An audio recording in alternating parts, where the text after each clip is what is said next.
Hello everybody and welcome back to another brand new video where today I'm kind of having a little bonus video to conclude my series of videos looking back on every episode of Series 1, 15 years today after each one aired. We're a week on from what would have been the finale of Series 1 15 years ago.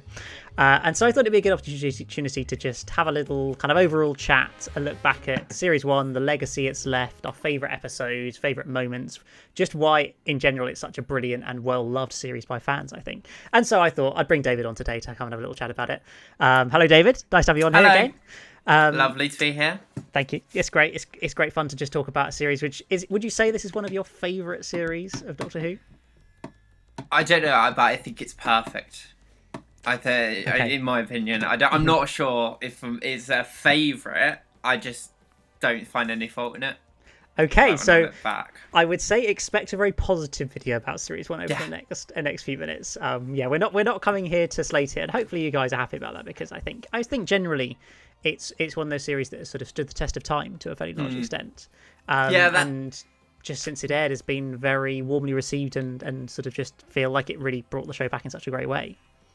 I agree. I don't think there's any story which is sort of like doesn't work. Even the sort of what you would call a weaker story of the series are actually really good. Like The Long Game is maybe sort of like the filler episode of the series, but it's actually really good. I really, really enjoy that one. Or something like The Unquiet Dead, and you don't really get that with Boomtown, which is like obviously a budget episode.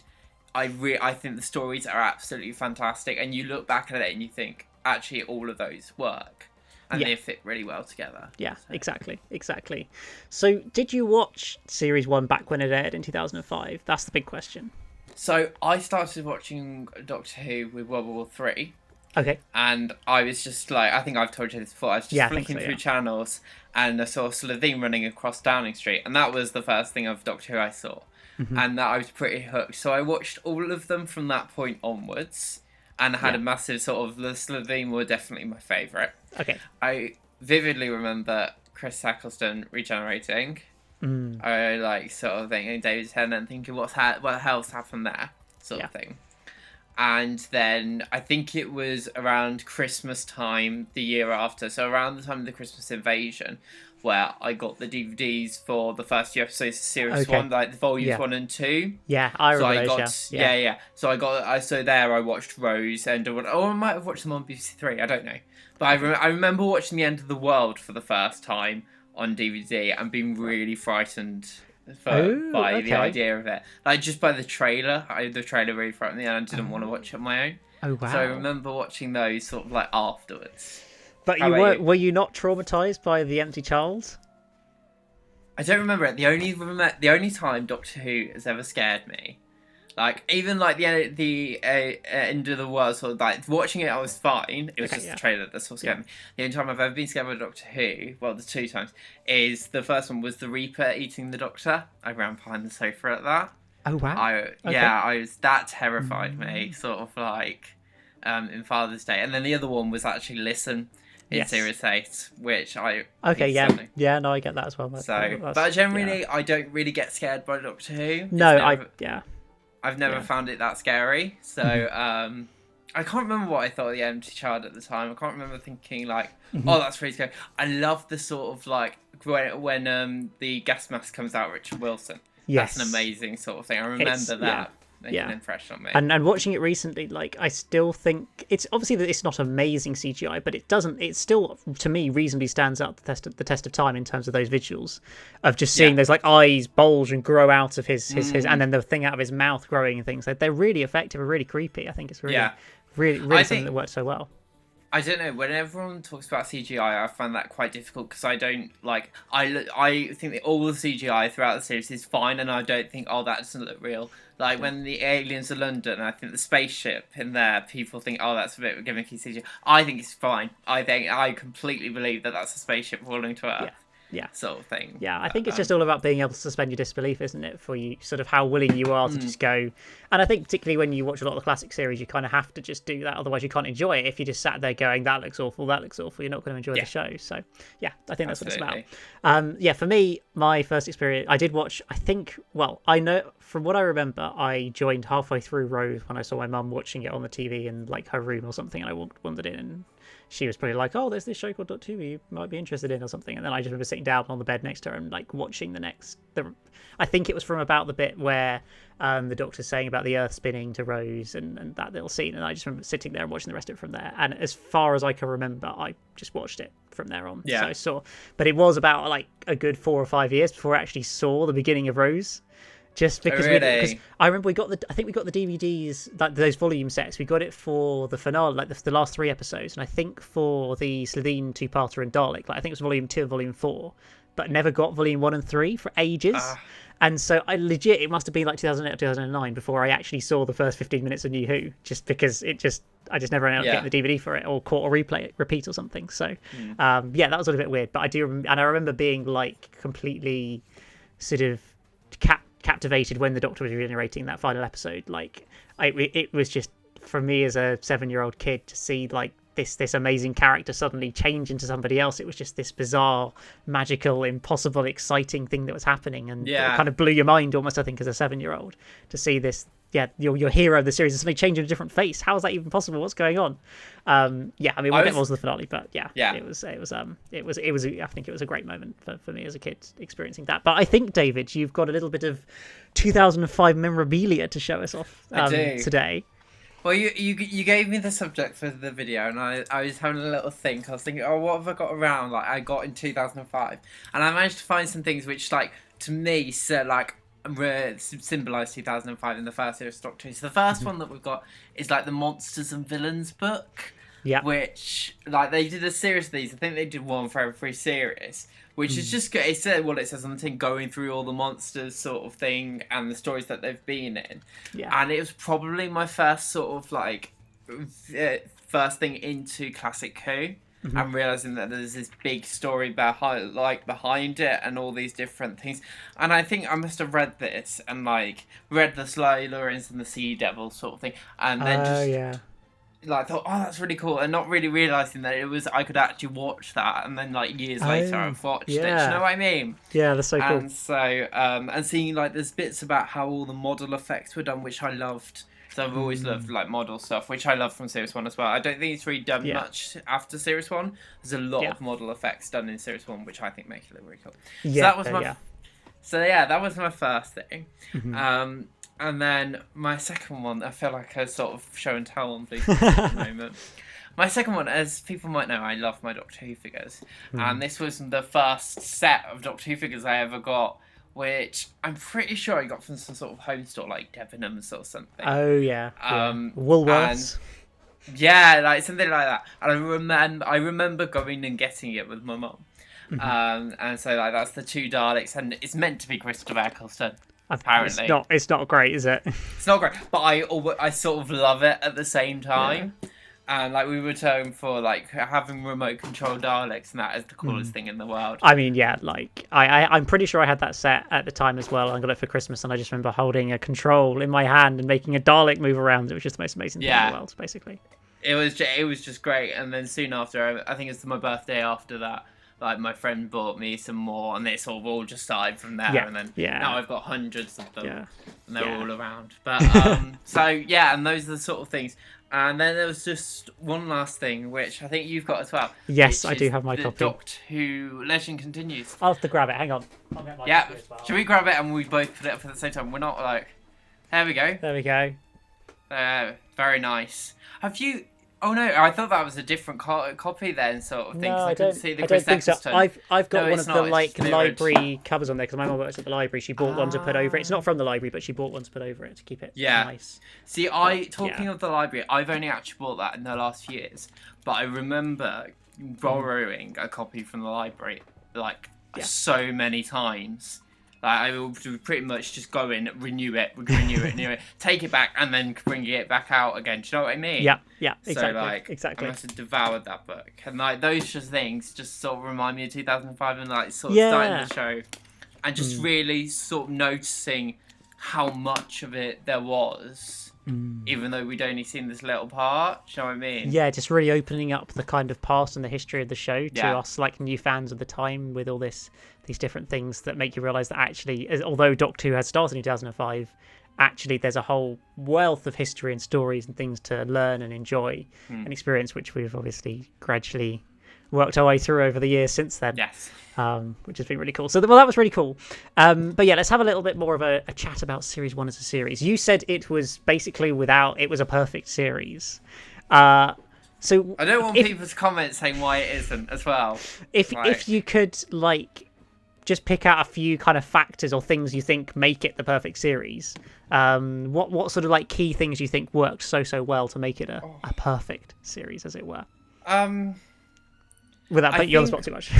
Yeah, no. I'm just looking at like the episodes on iPlayer here. I think firstly, the format of doing the Earth story followed by the future story followed by the past story is a faultless sort of format, and I don't know. I think it might have been done in classic Doctor Who, but I'm not sure there's that sort of conscious effort to do it.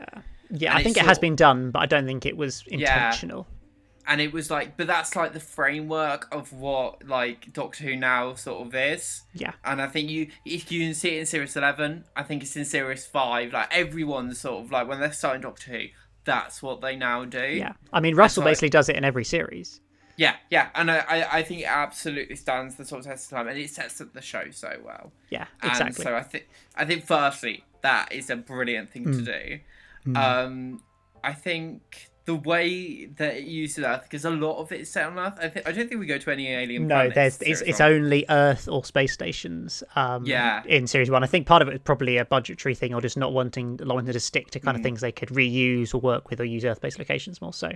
But I think constantly going like back to the Palace State and back to Rose's life is again something we really didn't do in classic Who, and that was very much bringing it full and centre, and it makes you think about Rose much more. So when like in episode 4 in Aliens in London, when Jack is like, "I thought you died," sort of thing, it's really stark and sort of like this isn't really a children's show. This is like consequences, and this is real.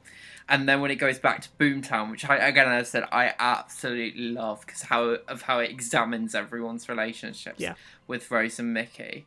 I just think it's a lot more grown up, and there's a lot more thought left behind it.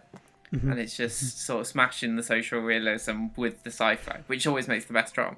Well, and then just one last thing. I just think it's really clever with doing the space station in the long game and then bringing it back in Bad Wolf. I just think that's really nice, and it's a really sort of like nice arc in space sort of thing. So, but yeah, those are like 3 things that I love.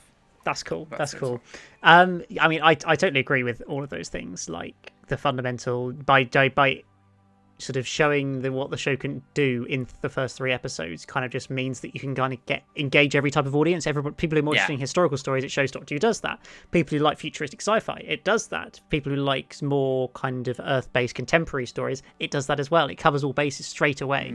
And as you say, just having it so much more grounded in society, in the real world, than what a lot of classic Who is, and giving Rose a companion with some backstory and some family, and just giving such a focus on that, I think just was what was required for the 21st century in many ways. I think if they tried to do 1980s Doctor Who in 2005, it wouldn't have worked. No. They needed to bring it into the 21st century, as Russell talked about at the time, and I think that's the reason why and it's something that we've kind of gone away from a little bit at times. I think has been a negative for the show by not having such a strong focus on the family behind and just the effects that Rose as a companion, leaving her family, leaving everything behind, has on the people that she's left behind. I don't think that there's been enough focus on that sort of impact and effect. I'd agree. I think I agree. I think that was very much Russell's sort of like era. That was his style of doing it. It's true. And if Chris has got a different style of doing it, that's totally fair and that's totally valid as well. Do you know what I mean? It's sort of like what people want to do with it. But I prefer that sort of like you look back and you look at the consequences, and I can sort of see the realism. It grounds it a lot more. It makes it a lot more realistic. That's why I don't care about the CGI, because they're saying that they thought that she was dead, which is a very sort of real thing to do. I was just thinking actually also like, because that series, apart from the Daleks, there are no maybe the Autons actually. Sorry, apart from the Daleks and Autons, there aren't any returning monsters. And it sort of stands so well. Like they make so many good monsters in that series, and like you look at like series like future series, later series, and like when they don't, like series 11 didn't have any sort of monster like returning monsters, but I don't think it did it as well. Or it Yeah. wasn't as sort of like it didn't establish them as well. Do you know what I mean? It just made me think exactly. Well, Series 1 did that brilliantly. Yeah, and I think it shows what kind of skill and work was put in that's required to make that work. Because when you look at Series 11 and the lack of great villains, as it were, in that series does make it a bit of a harder sell, and doesn't work as effectively, I think, compared to having that breadth. I know some people like to criticise the Slitheen, but they are still quite a big, significant, iconic monster in that series, I think, and actually for a younger audience would have had a great effect, and is for fans of us now who watch it then, it's very nostalgic and things like that as well, and I think that's really beneficial. Things like, well, an episode like Father's Day didn't need a villain to be really good. It was fundamentally about the character sort of based stories, and then the creepy empty child from The Empty Child and Little Dances is just so effective as well. So it was almost by coming up with ideas where you didn't need to have some guy in a rubber suit shouting a load of dialogue at the Doctor. They kind of didn't almost want to do those classic villains, something like an Omega or something that's just some guy in a costume shouting away. That wasn't what they tried to do to make it a success in Series 1. They focused on more ideas of stories that would be really interesting to tell, and then kind of more, I think that just meant, rather than trying to create those villains, I think it worked much more effectively. Totally. And like, again, with Series 1, I'm just thinking of things that should change, and like everyone must have talked about this, but even just the fact that the Doctor is not an Edwardian sort of gentleman anymore, or he's not got an RP accent, and he's not like dressed in velvet, do you know what I mean? It makes such a sort of stark difference, and the TARDIS is battered, and like inside it sort of looks all grim, and sort of, it doesn't look disgusting, but you know what I mean? It's all very like sort of moody, heavy colours. I think, I just think it was a brilliant way of doing it, and it's got such clear vision.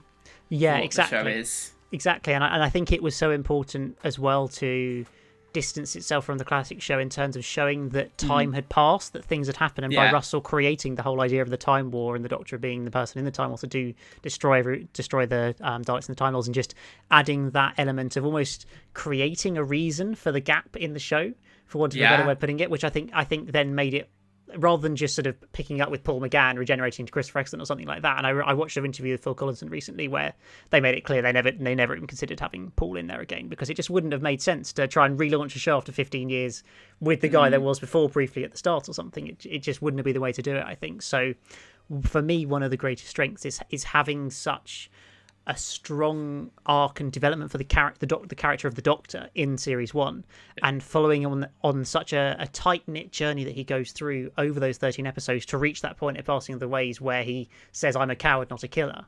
And it's sort of like all 13 episodes almost have been building up to that moment, him dealing with what happened in the time or what he had to do, and then he reaches that point and realises, actually, no, that's not who he wants to be as a person anymore, I think. So it's just, I think by having that so well crafted and so sort of gradually progressing with an episode like Dalek mid-series as well, just layering that on with Rose sort of helping him through that journey, I think that just, by us following on that journey, was just so sort of effective in creating such a strong, connected series, rather than a series like Series 11. I'm not here to slate Series 11, but just using it as a sort of start of an era example, where Series 11 felt very disconnected and disjointed from each other. Although they were intending sort of more individual episodes, the lack of any running narrative or connection made it much less engaging and interesting, and the lack of development for the Doctor in many ways as well, which Series 1 just did so well. I kind of love, though, also how all the development of the Doctor we've had since then, in like the 100 and whatever episodes there are, has all come from Series 1. Yeah. Like, even like in the 10th Doctor, he's very much sort of trying to recover from the Time War and trying to work out. So it's like the 5 stages of grief in a way, sort of like, do you know what I mean? And then Matt Smith, and then it comes to a head in the Day of Doctor, but it's still not done because then Peter Capaldi's still got this guilt sort of thing. And I think the one thing I said before Series 11 came out, I was like, if they still bang on about the sodding Time War after all this time, but they don't, and it's fantastic because Jodie's sort of like, she's understood what she's done, and she's decided to move on. Do you know what I mean? Yeah. There's much more freshness, and like she's able to breathe much more. But I think that all derives from what Series 1 and this arc that's created for the Doctor. Exactly. I think that had such a great, as you say, just set the scene or set the stall for 15 years of Doctor Who to come almost. What it did, certainly up to the point of Day of the Doctor. I mean, what are your feelings more generally on the rewrite? I know we might have talked about this in stream, I can't remember, but about what people see as the rewriting of Series 1 by having the Doctor not actually destroy the Time Lords and everybody. I don't see it as a rewriting because he still thinks he's done it, so that doesn't make a difference to me. Yeah. I think it's as simple as that. I agree. Yeah. Like, but, because he feels like he did it, then, well, firstly, it doesn't make any difference to any of the episodes watching them retrospectively.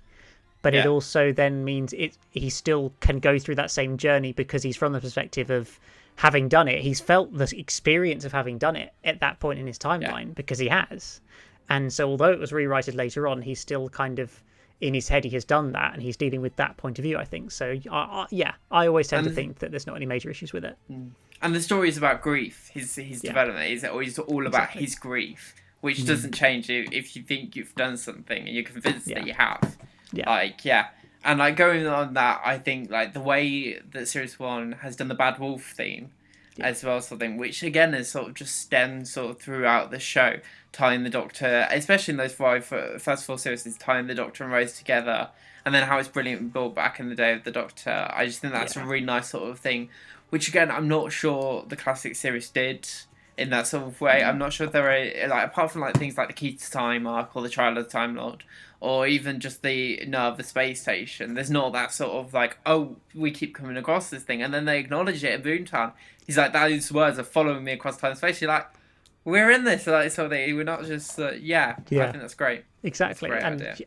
And I just think that's so important as well in drama nowadays. To keep an audience engaged, you need something to bring them some sort of mystery, some sort of connection to bring people back to watching again and again. And although Bad Wolf certainly wasn't an arc like The Crack or things like that, where they were much more heavily involved within sort of almost the plot of several episodes of the series, or the Doctor's death and the silence in Series 6 and that sort of aspect.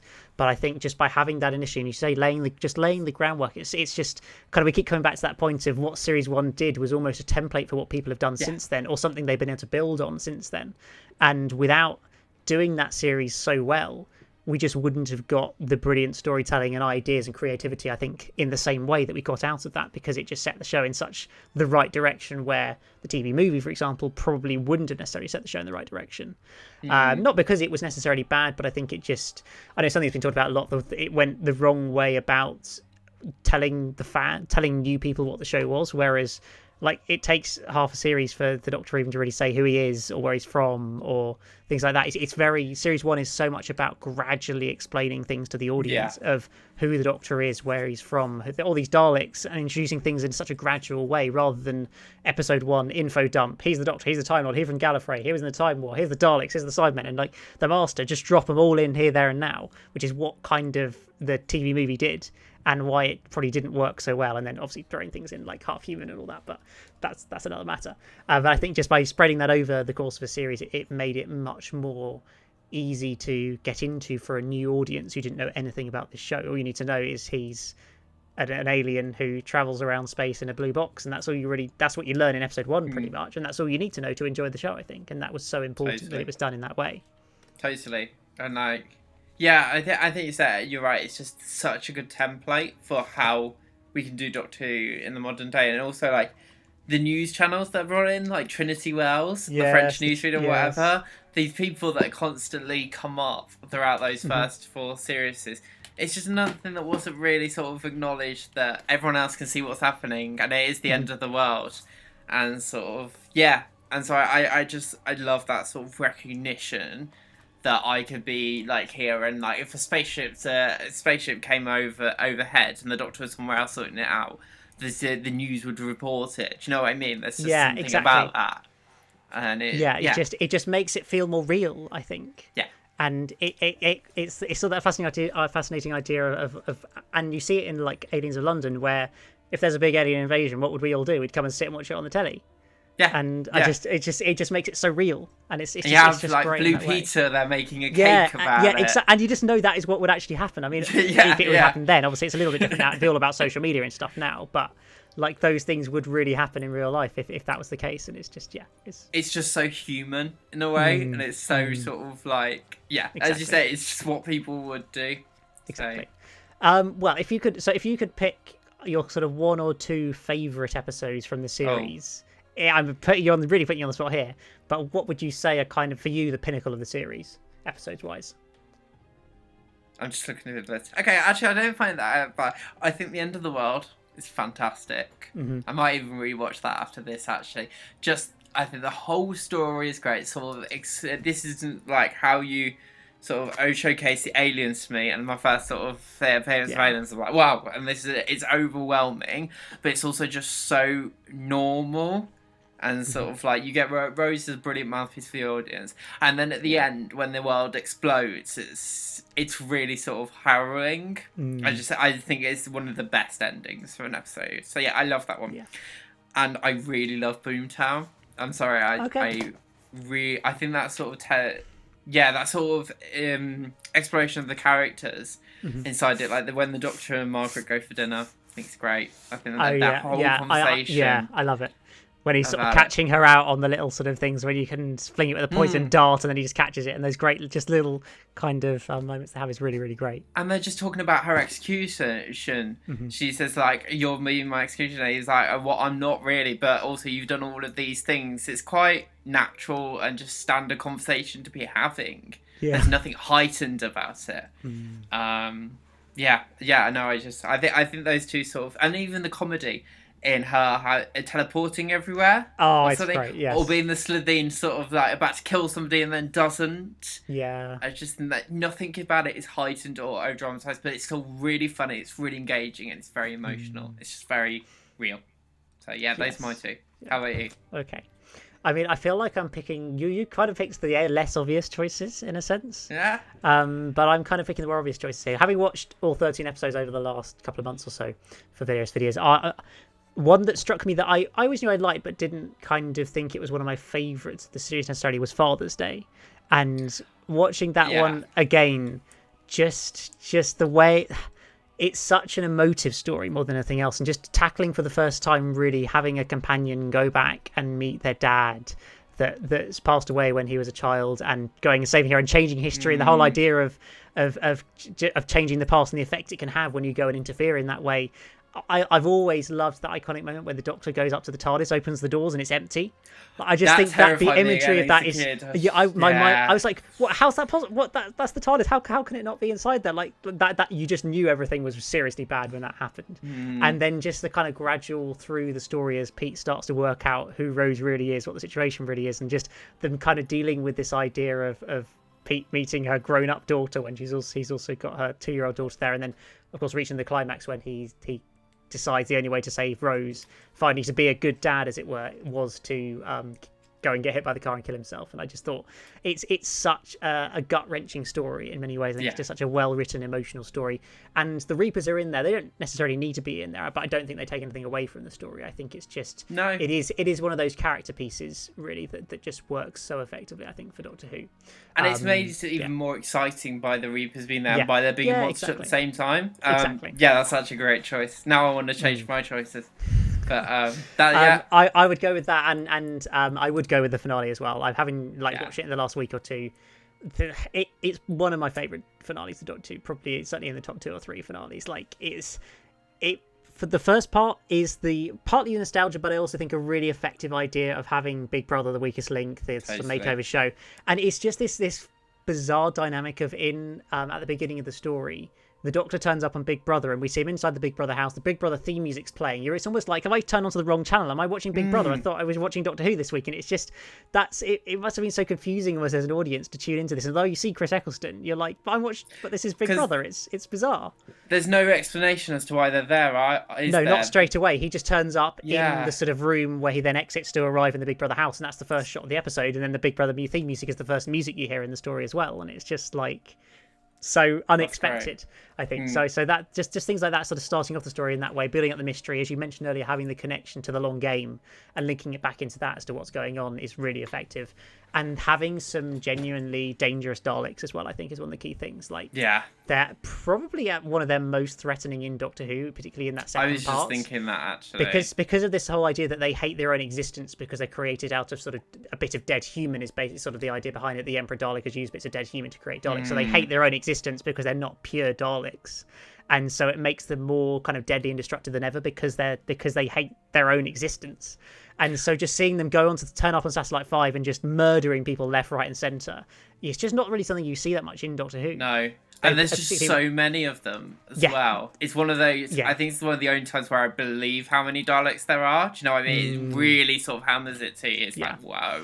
Yeah, and I think after, particularly probably for fans who are fans of the classic series, when like usually the maximum you'd see is maybe 6 Daleks and then a terrible model shot of a load of Daleks or something. That was about the best you were going to get. But then suddenly, in Passing of the Ways, you've got these massive CGI shots of just swarms of Daleks swinging down thousands and thousands in shot, and it's just incredible and so exciting, and you really feel like the stakes are at the absolute highest, I think, in this finale, which is so important. And even in like on Full Law 500, where they all come out and swarm the Doctor, I mean, those must be CGI because they only built like 3 of them. There'll definitely be a few extra ones, or they'll have done with the what they did with, I remember in the Wheels in Torchwood, where they used the same camera shot and then just moved them all around and layered the shots over each other to fill it up, something like that. Yeah, probably.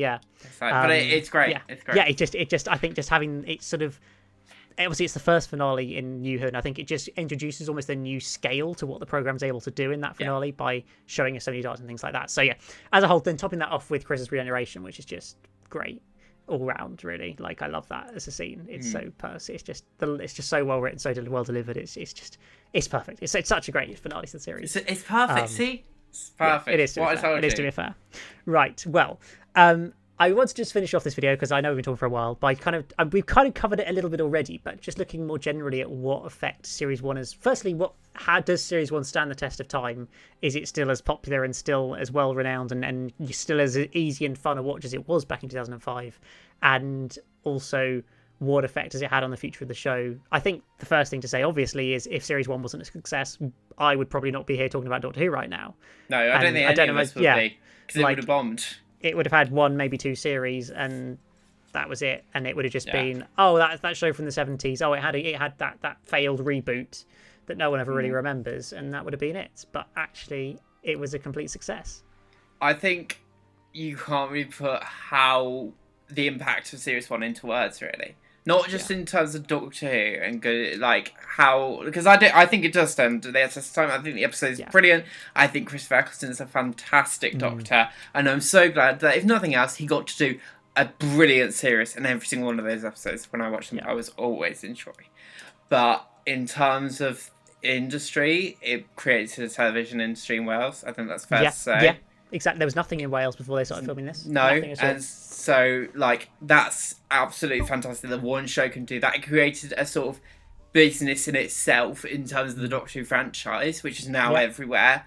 And we have to remember wasn't at the time. Yeah, Doctor Who was a show in the doldrums before they announced its return. It was a nerdy cult sci-fi show that only kind of middle-aged men had any interest in, was kind of at least the stereotype of it.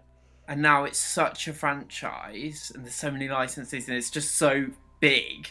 That all stems from Series 1, and I think it goes further into family drama. Again, that sort of Doctor Who sort of created that.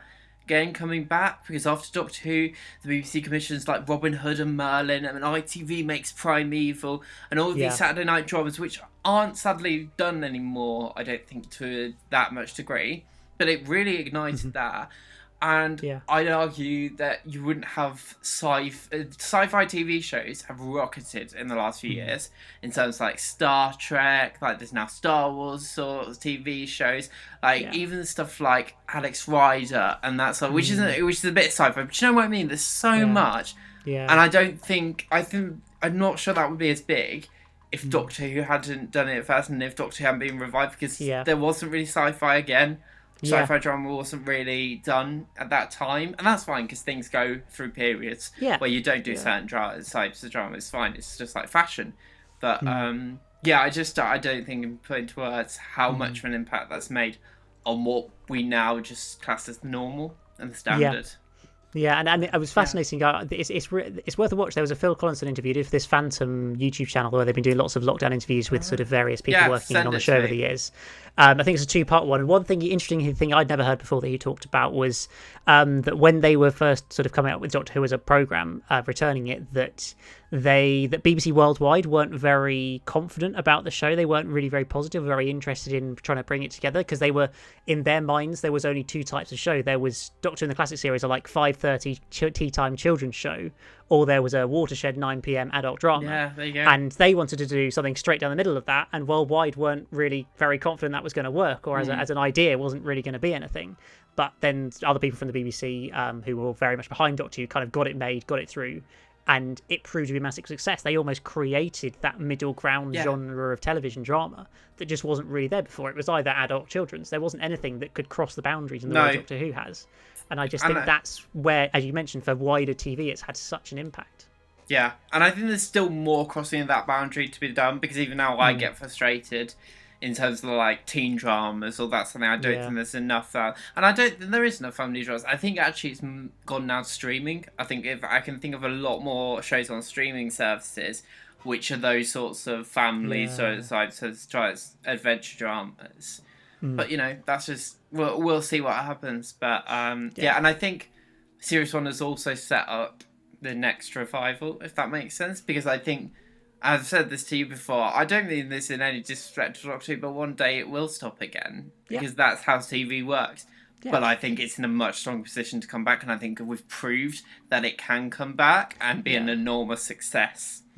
So I don't think that when it does inevitably get taken off the air, it won't go into the obscurity that it went through in the 90s and early 2000s, where nobody really heard or cared about it anymore.